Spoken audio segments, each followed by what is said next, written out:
of speaking, it is too hot to make any important contribution to the world's screen literature.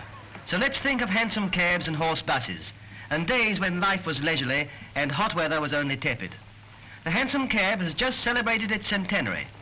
Perhaps you thought that the old hansom was as ancient as Queen Anne, but it had a brief heyday with Queen Victoria and was the invention of Joseph Aloysius Hansom, who put the first specimen on the road in 1835.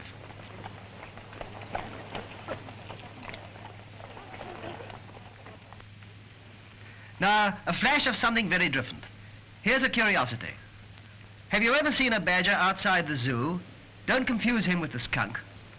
This fella is the household pet of my friend, Robin Grosvenor, and may be the only badger in the country so tame as to play with dogs.